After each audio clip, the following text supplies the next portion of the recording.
مجھے یاد نہیں پڑتا کوئی ایک دن ایسا گزرا ہو جس میں امی ابو یاد نہ آئے.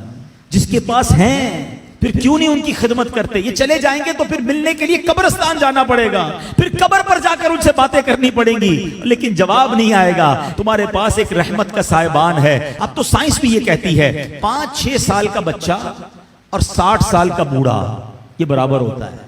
یہ زندگی کا ایک سرکل ہے, بچپن سے شروع ہوتا ہے, جوانی میں جاتا ہے, اور پھر وہاں سے 40 کے بعد عمر ڈھلنا شروع ہوتی ہے. اور بچہ جس طرح 6 سال کا ہوتا ہے نا, نارملی 60 سال 65 سال کا بندہ اسی طرح کا ہو جاتا ہے. اب مجھے ایک بات کا جواب دیجئے, 5 یا 6 سال کا بچہ آپ کے گھر میں ہو اور وہ کوئی سوال آپ سے بار بار کرے, آپ ناراض ہوتے ہیں؟ کیونکہ ہمیں یہ سمجھ آ گئی ہے کہ ابھی 6 سال کا ہے, اس کا انڈرسٹینڈنگ لیول کم ہے, اس کی لسننگ پاور کم ہے, اس کے دماغ میں ابھی اتنی وسعت نہیں ہے, بچہ ہے اس لیے ضد کر رہا ہے. جس دن آپ یہ سمجھ گئے کہ 60 سال کے بعد تقریباً کم و بیش سننا مشکل ہو جاتا ہے, سمجھنا مشکل ہو جاتا ہے, ضد آ جاتی ہے, فرمائشیں شروع ہو جاتی ہیں, اب آپ اس کو انجوائے کریں. اب اس میں چڑچڑاپن نہ لائیں کہ کیا امی روز بار بار ایک ہی بات کرتی ہو, تمہیں سمجھ تو کچھ آتا نہیں, ابو آپ کو سنائی نہیں دیتا. اللہ اکبر, تم ان سے اس طرح بات کر رہے ہو جنہوں نے تمہیں پال پوس کر بڑا کیا. اللہ کی قسم اب خدمت کا موقع آیا ہے. حقیقت کی بات بتاؤں, خوش نصیب ہے وہ اولاد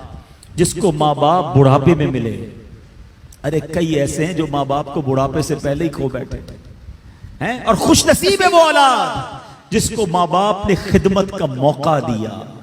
ہاں, کئی ماں باپ تو ایسے ہیں جو بچوں کی خدمت کرتے کرتے ہی خود دنیا سے چلے. اگر تمہیں آج خدمت کا موقع ملا ہے نا, یاد کرو میں بھی تو بستر گندا کرتا تھا, میں بھی تو راتیں ان کی تنگ کرتا تھا. اگر میرے ماں باپ بچپن میں یہ فیصلہ کر لیتے کہ میں اس بچے کو کیسے سنبھالوں تو میں تو بے لباس رہ جاتا. کپڑے انہوں نے پہنائے, اگر مجھے وہ چھوڑ دیتے تو میری تعلیم کا کیا ہوتا, میری پرورش کا کیا ہوتا. مجھے آج جو بھی ہوں میں دنیا میں, اپنا ذہن بنا لو میرے پیارے اسلامی بھائیوں, خدا کی قسم اگر آج تمہارے پاس شرافت ہے, عزت ہے, دولت ہے, دنیا میں جو کچھ ہے وہ سب کچھ ہمارے ماں باپ کی برکتوں سے ہے.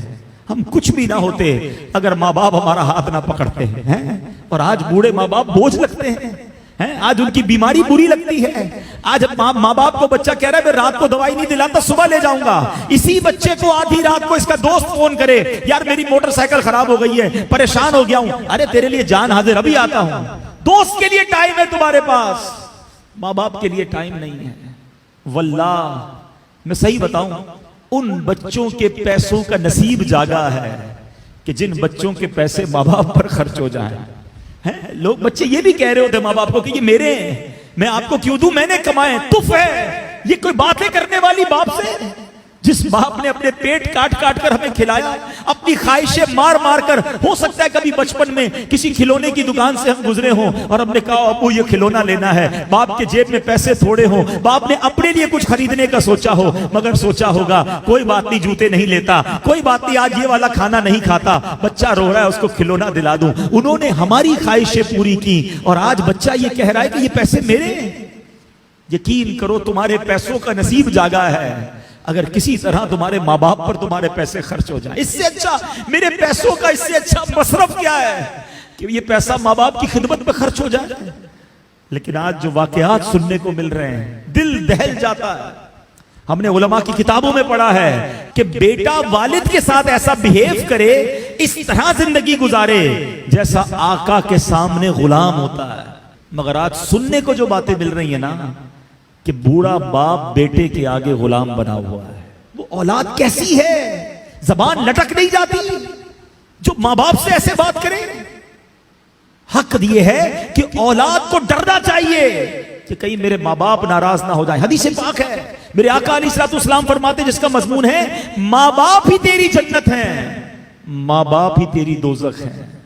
اس کا مطلب کیا ہوا, یعنی ماں باپ راضی ہو جائیں تو رب بھی راضی ہو جائے گا, جنت مل جانی ہے. اور ماں باپ ناراض ہو گئے پھر نہیں کام آنی عبادتیں, دین کا کام کریں بہت اچھی بات ہے, مگر یہ دیکھ لو کہ ماں باپ راضی ہیں کہ نہیں. یہ بہت ضروری ہے. ہم بعض اوقات اس طرف سے چوک جاتے ہیں, یہ پہلا اسٹیپ ہے.